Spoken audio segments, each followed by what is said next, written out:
అధ్యక్ష మొత్తం 10 సంవత్సరాల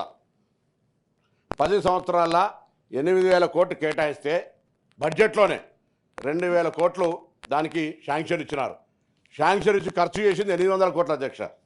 ఆ 800 కోట్లలో కూడా 600 కోట్లు 2023-24 అప్పుడు బీసీ బంద్ అప్పుడు, 2018-19 అప్పుడు 2,000 కోట్లు తప్ప 10 సంవత్సరాల బీసీల కొరకు బీసీ కార్పొరేషన్ బీసీ స్కీమ్ తరఫున ₹1 కేటాయించినట్టయితే నేను సభలో మీ ముందర ఛాలెంజ్ చేస్తా ఉన్నా. ఏదైనా ఎక్కడైనా చర్చకు సిద్ధం. నేను మా ఫ్లోర్ లీడర్ సభానాయకుడు మధుసూదనాచారి గారు అన్నారు, వారిని కూడా నేను ఈ చర్చలు రమ్మని కోరుతా ఉన్నా. బలిన వర్గాలకు న్యాయం వచ్చిన సంగతి లేదా తక్కలపల్లి రవీంద్రరావు గారు గౌరవ సభ్యులు వచ్చిన పర్లే. 10 సంవత్సరాల ఆర్భాటానికి అట్టహాసానికి ఏం తక్కువ లేదు అధ్యక్ష. నేను దాని గురించి నేను ఇలా విమర్శ చేస్తున్నాను. వారు మాట్లాడిన కాబట్టి చెప్తా ఉన్నా.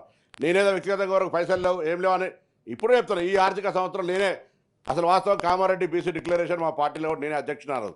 తప్పకుండా మాకు కట్టుబడి ఉన్నాం. మేము ఇలా డిక్లరేషన్ సంబంధించి కూడా దానికి అనుగుణంగా రిజర్వేషన్లు ఇవ్వాలని ఆలోచన చేస్తా ఉన్నాం. దానికి అనుగుణంగా క్యాష్ సర్వే జరుగుతూ ఉంది.